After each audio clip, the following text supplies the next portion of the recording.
Paz do Menino Jesus, o amor de Maria. Sejam todos bem-vindos. Você que está entrando na live. Nós que da comunidade, né, estamos fazendo um caminho da misericórdia, né?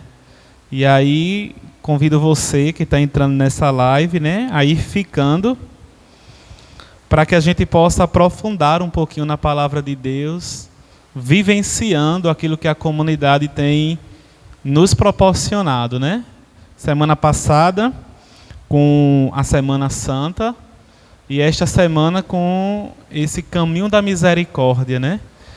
Litz começava ontem, né, explicando um pouco sobre esse caminho e também falando, né, de Santa Faustina, né, que ela trouxe o diário, né, de Santa Faustina, onde Jesus falava, né, com Santa Faustina. E aí, após o domingo de Páscoa, né, existe a festa da misericórdia, né? E aí Litz ontem, ela partilhava conosco que sempre que vai ter uma festa, eu preciso me preparar, eu preciso organizar essa festa, não é? Vou fazer uma festa de aniversário. Então, bem antes eu me preparo, eu organizo, eu penso. E é isso que a comunidade está proporcionando, né, a vocês nesta semana. Domingo, iremos vivenciar a festa da misericórdia. E durante esta semana nós vamos nos preparar para essa festa. E aí, ainda estamos, né, na graça da ressurreição, né? Cristo ressuscitou. E a ressurreição de Cristo foi o maior ato de misericórdia de Deus. E ontem Litz explicava, né, essa palavra misericórdia, né? Misere mais córdia, que quer dizer a compaixão do coração. E a ressurreição, ela foi esse maior ato de compaixão do coração de Deus para a humanidade. Foi o maior ato de misericórdia para nos salvar, para que todos nós estejamos aqui na terra.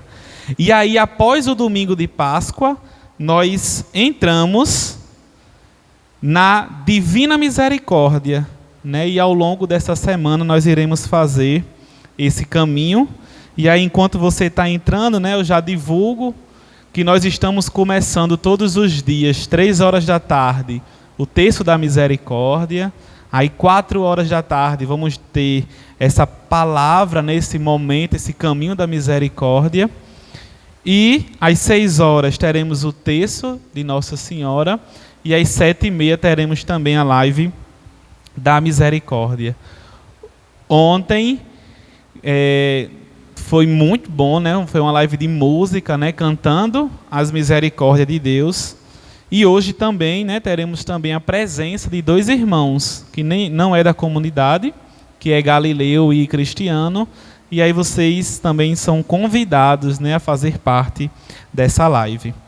E aí, queria começar com uma passagem bíblica que está lá em Efésios, capítulo 2, versículo 4, que Deus vai falar da misericórdia dele para conosco. Ele diz assim: mas Deus, que é rico em misericórdia, pelo grande amor com que nos amou, quando estávamos mortos em nossos delitos, nos vivificou juntamente com Cristo. Pela graça fostes salvos, e com Ele nos ressuscitou e nos fez assentar nos céus em Cristo Jesus. Então, meus irmãos, a palavra de Deus lá em Efésios que vem dizer que Deus, com a sua infinita misericórdia, Ele entrega o seu Filho, né, o seu único Filho, por nós. Ele nos amou muito antes de nós o amarmos, né? Porque Ele é tão rico de misericórdia que Ele não quer saber, Ele não olha para as nossas manchas, para os nossos pecados, mas Ele apenas quer nos derramar essa misericórdia para conosco. E aí, essa misericórdia, ela estende a mão para nos salvar todos os dias. E aí, na pessoa de Jesus, nós podemos contemplar na Bíblia diversas passagens bíblicas que falem sobre a misericórdia de Deus.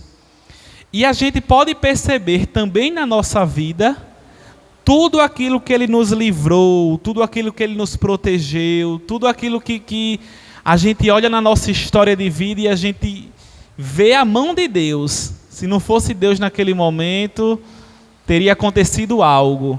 Então, naquele momento, é a misericórdia de Deus na nossa vida.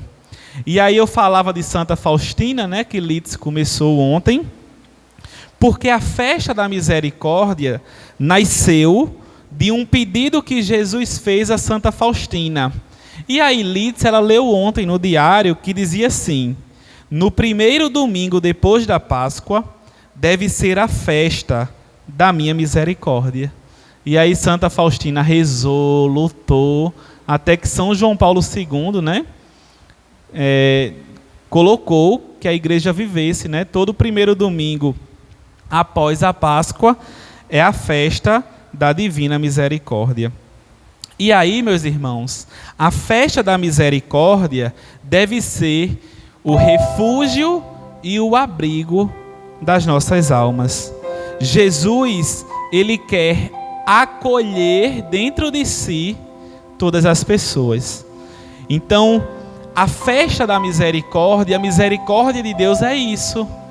É Jesus que quer ser o meu abrigo. É Jesus que quer ser o teu abrigo. Porque, gente, nós não somos pessoas que somos desabrigados. Nós não somos pessoas que não temos um pai, que não temos uma casa para nos abrigar. E aí muitos de nós nos sentimos assim. Diante de tudo aquilo que a gente vive, tem hora que a gente para e diz: eu não tenho para onde ir. Eu não tenho ninguém que me escute hoje. Para onde eu vou? Com quem eu vou conversar? Com quem eu vou partilhar? Então esse foi o desejo de Jesus, quando disse a Santa Faustina: eu quero ser abrigo, eu quero ser morada, eu quero ser um refúgio para quem não tem, para quem perde o sentido da sua vida, para quem gasta tudo. E igual aquela música que diz: só resta o pecado, só me restou o pecado. Jesus diz: eu quero ser um refúgio para essa pessoa. Eu quero ser um abrigo para essa pessoa. Então, eu não sei como você se encontra, você que me escuta através desta live, você que ainda vai me escutar quando estiver vendo a live, né? Fica salva 24 horas. Então, eu não sei o que é que tem te preocupado, o que tem te manchado, o que tem te afastado de Deus. Mas Deus hoje, Ele quer te dizer isso. A minha misericórdia é para que eu seja um refúgio e um abrigo. Porque nós não somos desabrigados. Porque nós temos um Pai. E o coração misericordioso de Jesus é este refúgio e este abrigo que Ele nos dá. E aí a gente tem essa imagem aqui, que está aqui do meu ladinho, de Jesus misericordioso. E eu queria falar duas coisas dessa imagem. Primeiro, eu queria falar dessa mão direita de Jesus. Essa mão direita de Jesus levantada é o gesto dele nos abençoar.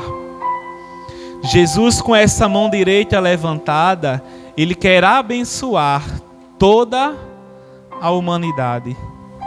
É a bênção que o Senhor quer nos dar, derramando a sua misericórdia.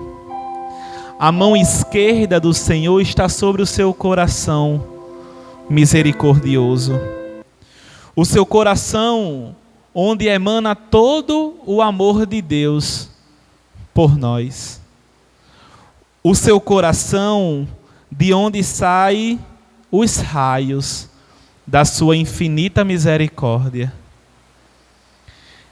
Então, Jesus, que com a sua bênção sobre a humanidade, Ele quer nos colocar sobre o seu coração, onde emana todo o amor de Deus e onde emana os raios da sua infinita misericórdia.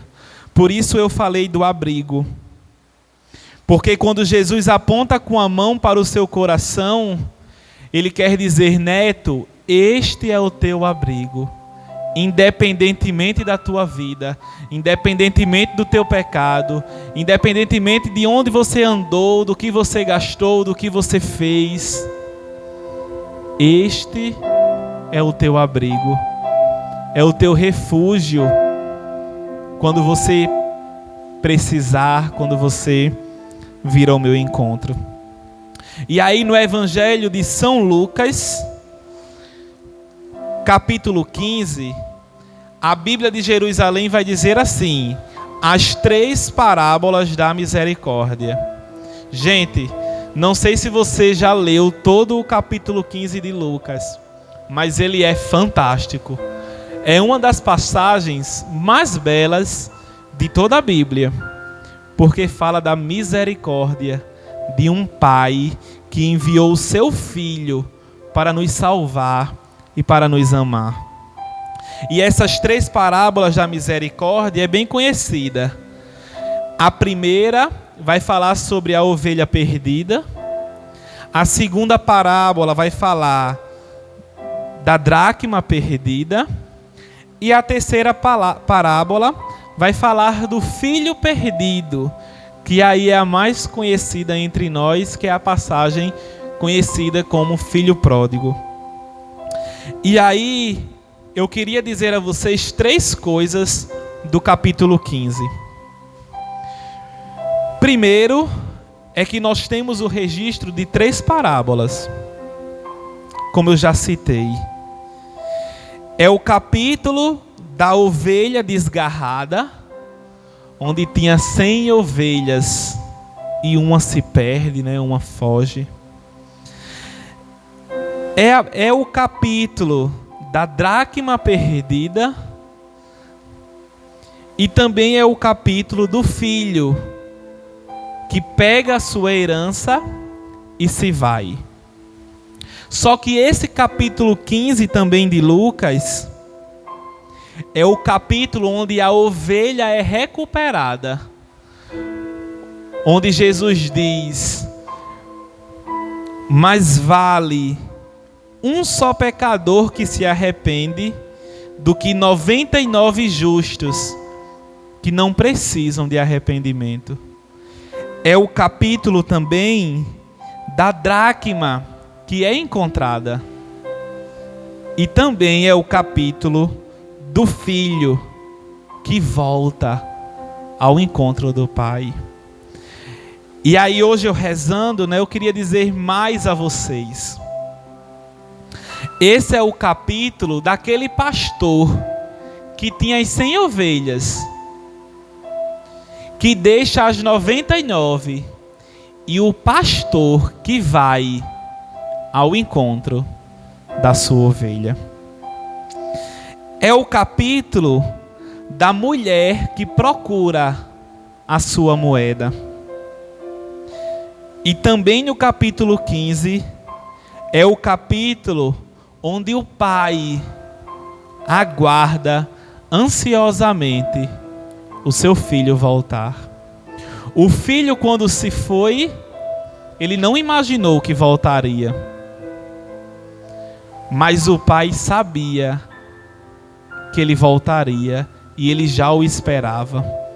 Por isso que quando o filho vem de longe, o pai já o avista e corre ao seu encontro, que a gente vai ver bem detalhadozinho hoje, essa passagem do filho pródigo. Mas aí eu queria mostrar a vocês como o capítulo 15 de Lucas é rico e como, meus irmãos, Deus ele quer nos dizer com essa mão esquerda no seu coração que esse é o nosso abrigo, que não importa por onde andamos, que não importa o que gastamos, o nosso pecado, a nossa sujeira, se estamos descalços, se estamos sem roupas, nada disso importa. Mas temos uma certeza que o Pai, Deus, está a nos esperar de braços abertos. Pois Ele não nos criou para vivermos como órfãos, como se a gente não tivesse pai, ou como se a gente não tivesse uma casa para nos abrigar, porque Ele próprio é o nosso abrigo, Ele próprio é o nosso refúgio, aonde está todas as nossas esperanças. E aí, o que significa o filho pródigo? O que significa essa palavra pródigo? E aí eu fui pesquisar no dicionário e vai dizer que o pródigo é aquele que age de uma forma extravagante. Pródigo é alguém que age além dos limites. Então, se eu digo que alguém é um menino pródigo, é porque ele vai além dos limites. Ele age de uma forma extravagante. E também vale dizer que esse título, Parábola do Filho Pródigo, não consta no texto original da Bíblia. A gente não encontra. Porque foram alguns estudiosos que atribuíram esse nome a essa parábola tempos depois. Mas aí eu pesquisando hoje, eu percebia que esse não é o título mais apropriado para essa parábola. Porque a parábola fala muito mais sobre o pai do que sobre o filho mais novo ou do que sobre o filho mais velho. E aí eu fui vendo que também existem outros nomes para essa parábola. Parábola do pai que espera, parábola do pai pródigo. E eu queria me deter, já que nós estamos nesse caminho da misericórdia, eu queria me deter ao pai. A esse pai que nos espera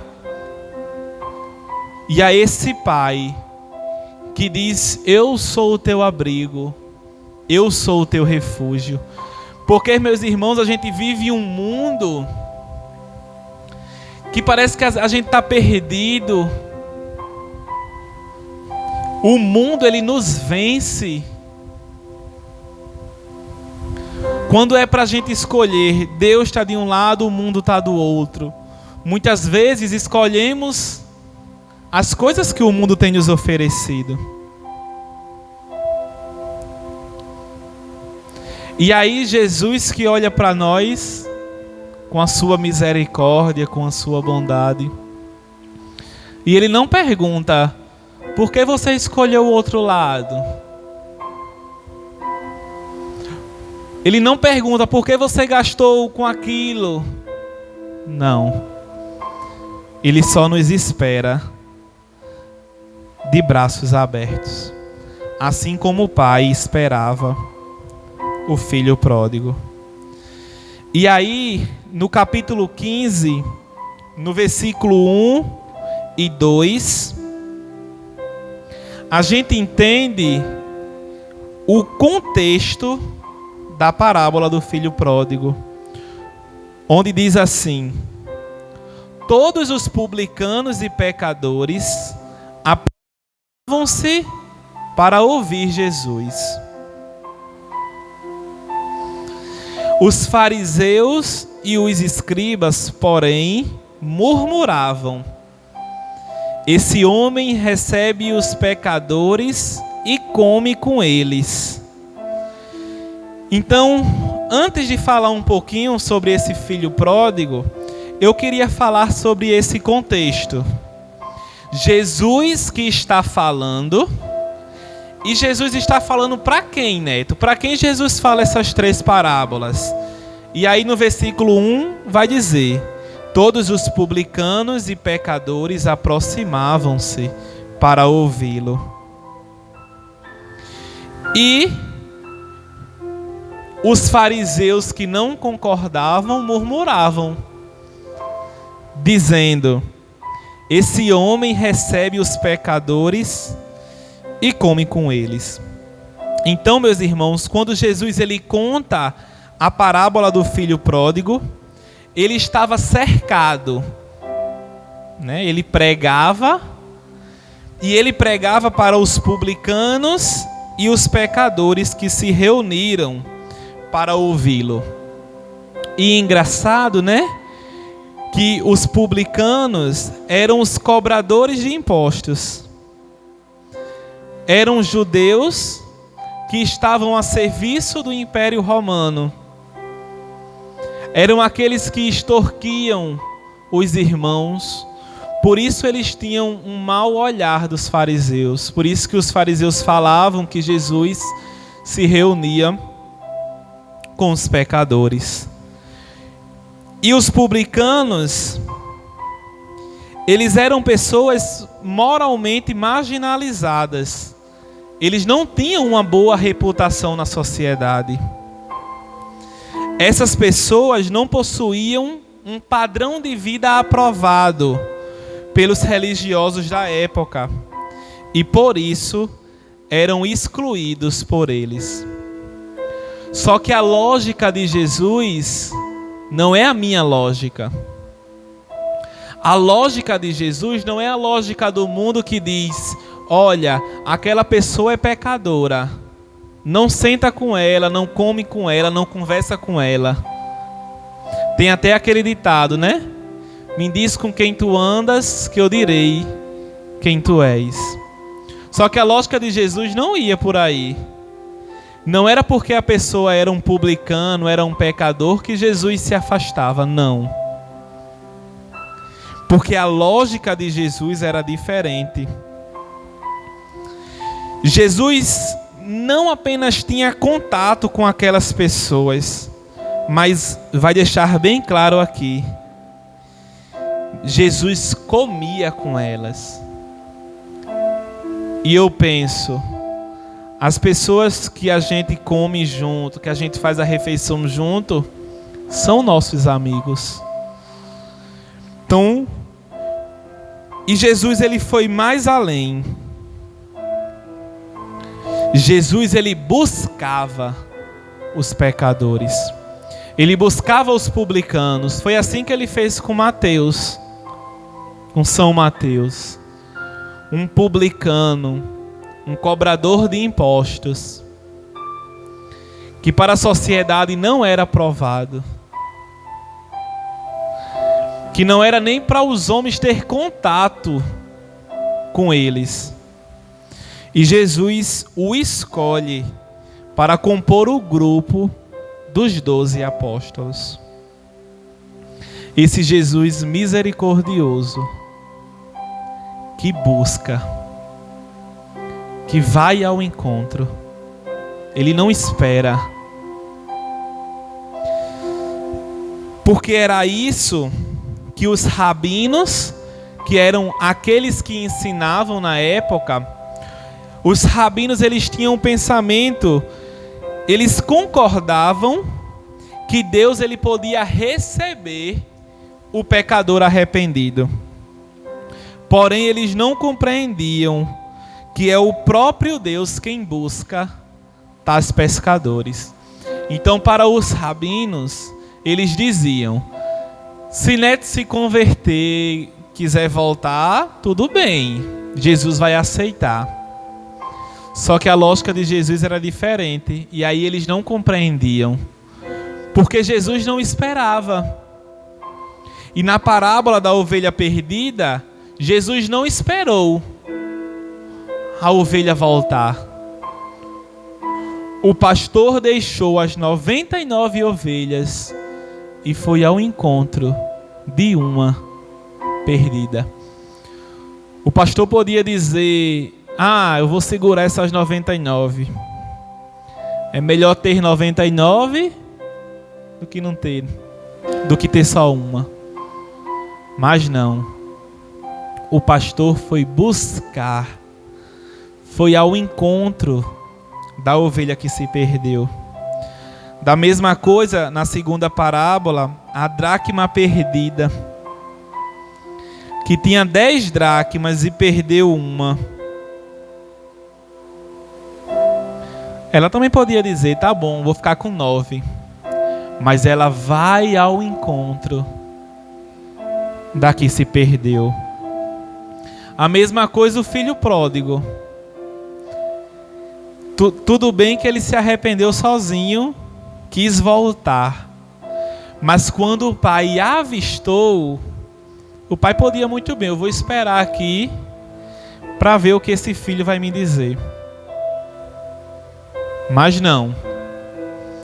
Quando o pai, que a gente vai ler a passagem do filho pródigo, avista o filho de longe, ele corre ao encontro do filho. E os fariseus e os doutores da lei ficavam indignados com isso. E se a gente for pegar a Bíblia, frequentemente a gente vai ver esses doutores da lei perguntando, questionando Jesus em relação a isso. E o capítulo 15, que eu estou partilhando com vocês, dessa grande misericórdia de Deus, foi uma dessas ocasiões onde os publicanos murmuravam, porque Jesus estava conversando e comendo com os publicanos e com os pecadores. E aí, dessas 3 parábolas, tem uma mensagem central, que é o extraordinário amor de Deus por nós. Porque eu, no meu trabalho, sou professor, escuto muitas situações de alunos que olham e dizem: professor, não tenho com quem conversar, eu não tenho com quem inclinar a minha cabeça, com quem partilhar a minha vida.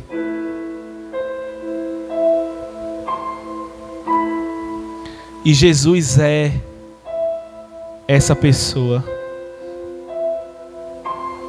que derrama o seu extraordinário amor para me salvar e para salvar você que me acompanha nessa live. E aí o Evangelho vai dizer, no capítulo 15, a passagem do filho pródigo, vai dizer o seguinte: no versículo 11, você que pegou sua Bíblia aí, no capítulo 15, a gente vai ler um pouquinho sobre esse amor extraordinário que é essa passagem do filho pródigo.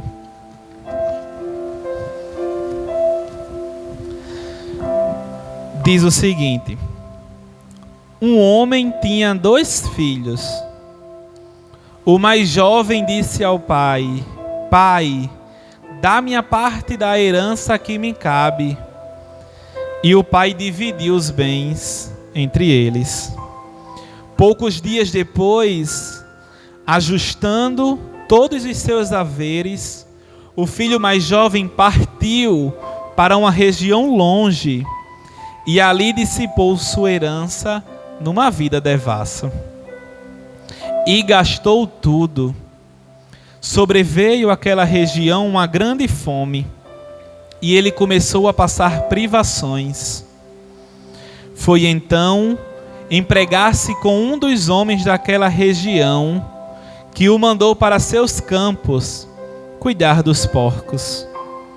Ele queria matar a fome com as bolotas que os porcos comiam, mas ninguém lhes dava. E caindo em si, o filho mais novo disse: quantos empregados do meu pai têm pão com fartura, e eu aqui morrendo de fome. Vou embora procurar o meu pai e dizer-lhe: Pai, pequei contra o céu e contra ti. Já não sou digno de ser chamado teu filho. Trata-me como um dos teus empregados. Partiu então e foi ao encontro de seu pai. Vou dar uma pausa nessa parte.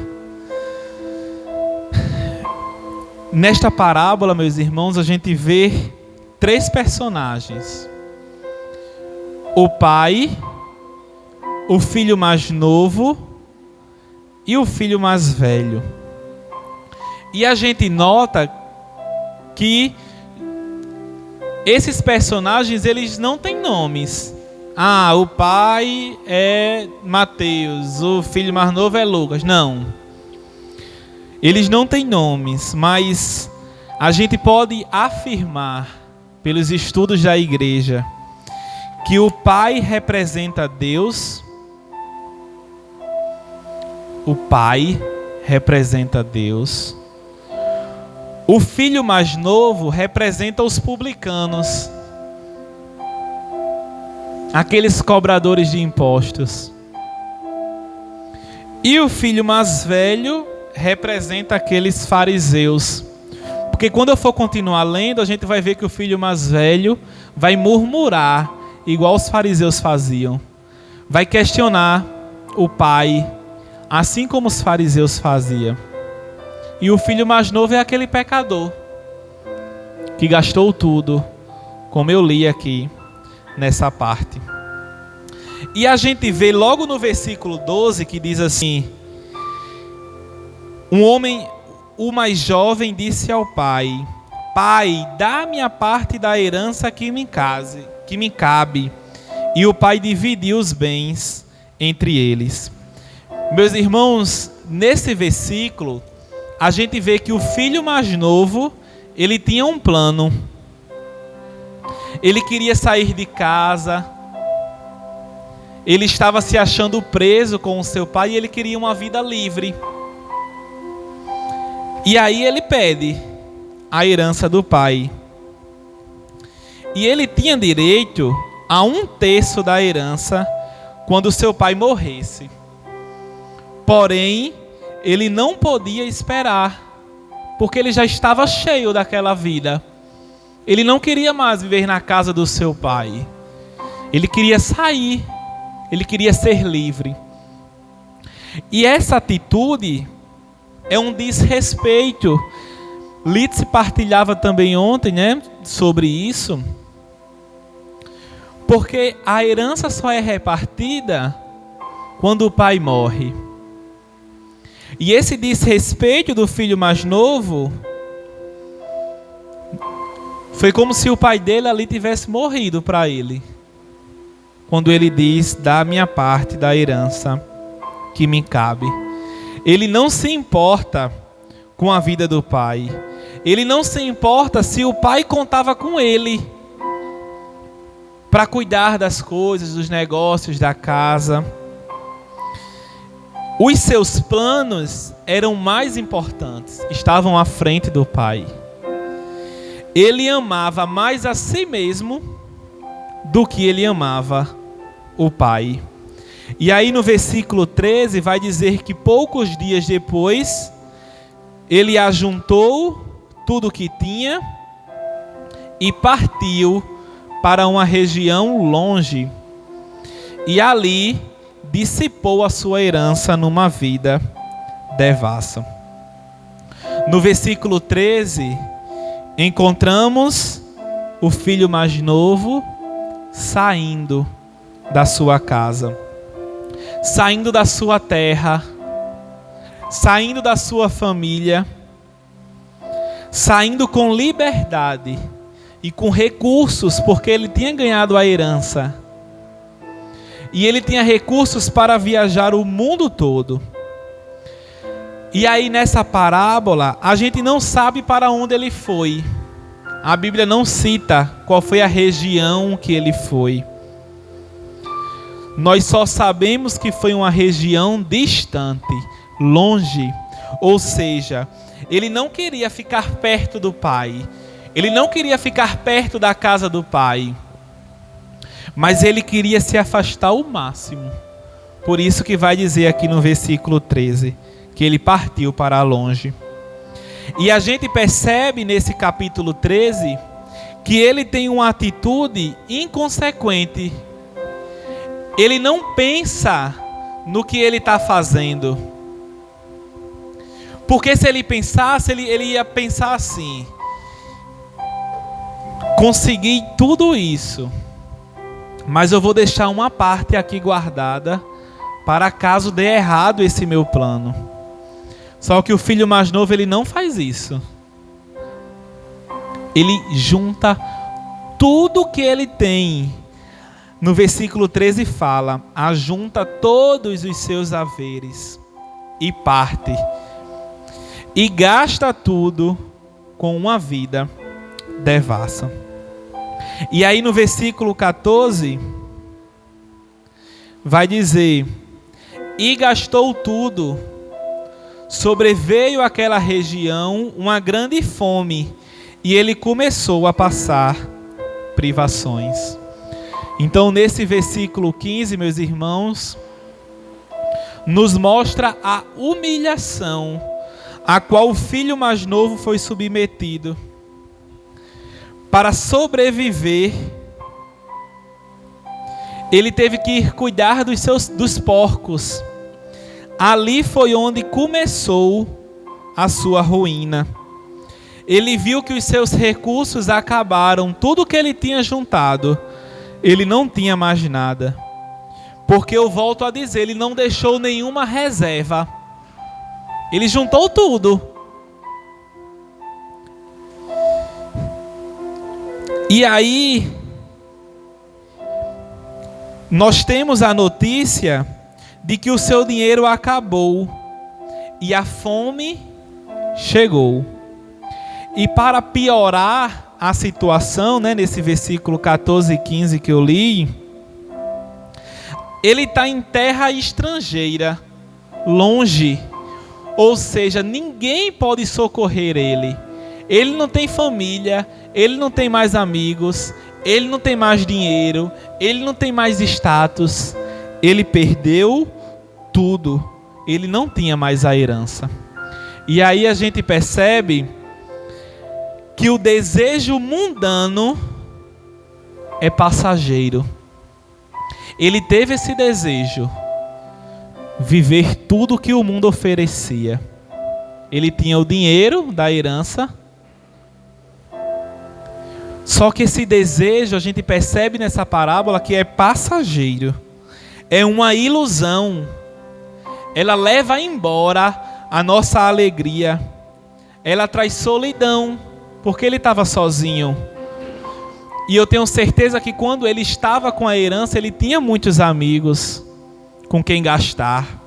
Ele tinha as prostitutas com quem gastar. Só que, meus irmãos, quando a gente se perde com as loucuras do mundo, a gente perde a nossa vida, a gente arruína não só a nossa vida, mas a vida da nossa família. E aí, no versículo 15, a gente viu que ele foi cuidar dos porcos. E lembrando que lá em Levítico, também tem uma passagem que os doutores da lei consideravam os porcos amaldiçoados. Ou seja, nesse momento da parábola, o filho mais novo já perdeu a herança, já perdeu a religião, porque não podia cuidar dos porcos, e consequentemente ele perde a sua identidade. Quem sou eu? O filho mais novo ali parou, caiu em si. Quem sou eu? E aí no versículo 16, vai dizer: ele queria matar a fome com as bolotas que os porcos comiam, mas ninguém lhes dava. Ele queria comer a lavagem dos porcos, foi o que sobrou para esse filho.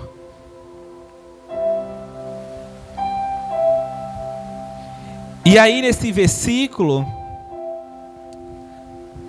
a gente não identifica que ele comeu, porque vai dizer que ele queria, mas ninguém lhes dava. Porém, isso representava o castigo da fome que ele estava passando naquele momento. A partir do versículo 17, a gente vê o arrependimento, quando ele diz: e caindo em si, o filho mais novo, ele cai em si e ele diz: quantos empregados de meu pai têm pão com fartura e eu aqui morrendo de fome? Esse filho mais novo cai em si e nesse momento a gente vê que ele tem saudade da sua casa. Ele lembra da sua casa. Ele descobre que os empregados de seu pai é mais digno do que ele, porque os empregados têm pão em fartura, onde ele não está conseguindo nem comer a lavagem dos porcos. E aí o filho mais novo, ele ensaia o que ele vai dizer ao pai. Ele diz: vou embora, procurar o meu pai e dizer-lhe: pai, pequei contra o céu e contra ti. Já não sou digno de ser chamado teu filho. Trata-me como um dos teus empregados. Então o filho mais novo aqui, ele ensaia um pedido. Ele diz: vou-me embora, voltar para o meu pai. Porque naquele momento ele reconhece, né, ele cai em si. Ele vê que a sua atitude foi impensável, foi precipitado, foi insensato aquilo que ele pediu ao pai. E ele também entendeu que aquilo que ele fez não foi só um erro, mas foi um pecado. E ele diz: pai, pequei contra o céu e contra ti. Ou seja, ele reconhece que pecou contra Deus e contra o pai. Ele compreende que ele foi ingrato. E ele sabia que ele não poderia ser chamado mais de filho, porque ele já tinha pegado a parte que o cabia. Mas ele quer ser um empregado da casa do seu pai. E aí no versículo 20 vai dizer que partiu então e foi ao encontro do seu pai. E aí, meus irmãos, é onde eu quero encerrar esse momento, falando da figura do pai, quando ele diz: ele estava ainda longe quando o pai o viu, encheu-se de compaixão, correu e lançou-se-lhe ao pescoço, cobrindo-o de beijos. Então, o pai corre ao encontro do seu filho.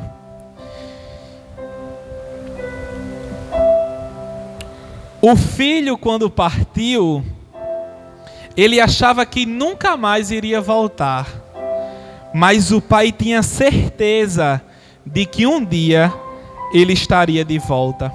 E isso fica muito claro na sua reação, quando o pai corre ao encontro do filho. E naquela época, um ancião, uma pessoa mais velha, não podia correr. Isso também era indigno aos olhos dos doutores da lei. Mas o pai, ele não se importa, porque o que importa era o filho a quem ele estava buscando no caminho. E a gente vê que o pai o abraça, não olhando para as condições que o filho está, sem roupa, descalço, sujo, desconfigurado. O pai, ele não olha nada disso. Ele apenas se aproxima, o abraça, o acolhe em seus braços. O beija repetidas vezes. E aí no versículo 21, a gente vê que o filho tinha ensaiado o que ia dizer ao pai, e agora ele começa a dizer: Pai, pequei contra o céu e contra ti, já não sou digno de ser chamado teu filho. Mas ele não continua, porque ele ia dizer: trata-me como um dos teus empregados. Mas o pai, meus irmãos, o pai queria dar àquele filho a importância que ele não merecia, mas que o amor, que a misericórdia de Deus é tão grande, que o pai não queria saber o que ele tinha feito e o que ele tinha pensado. E o pai lhe providencia roupa, anel, sandália, símbolos de que ele não era escravo, que aquele filho era um homem livre, pois o amor do seu pai o libertou. O filho que pensou que quando voltasse ia ser escravo, mas a misericórdia do pai é tão grande que o pai também manda preparar o bezerro cevado. Esse animal era um novilho guardado para ser usado somente na ocasião mais especial. Só que, meus irmãos, para o pai não haveria nenhuma situação mais especial do que a volta do seu filho. E é aí que possamos rezar sobre essa volta do filho, mas de uma forma especial, parando no amor do pai para com esse filho. Eu não sei por onde você andou, o que você gastou, como aquela música diz: me restou só o pecado. Gastei tudo e me restou só o pecado. Não sei como está a sua vida. Não sei como está o seu isolamento social, se você está perto ou longe de Deus. Eu sei de uma coisa: o Pai, Ele te ama e Ele te espera. Vamos, neste momento, rezar com a imagem de Jesus misericordioso. Mais cedo, a gente soube de uma notícia, a gente publicou nas nossas redes sociais, que Dom Aldo tinha passado mal, nosso bispo emérito, e tinha ido ao hospital, né, a UTI, tinha sido entubado, e com suspeita até do Covid-19, né, do coronavírus. Ele estava com falta de ar, e aí chega a notícia, né, aqui para nós que ele faleceu, né, e que nessa oração com Jesus misericordioso, com esse Pai que nos espera de braços abertos, que a gente possa também colocar a vida, a alma de Dom Aldo, para que esse Jesus misericordioso também o acolha com braços abertos.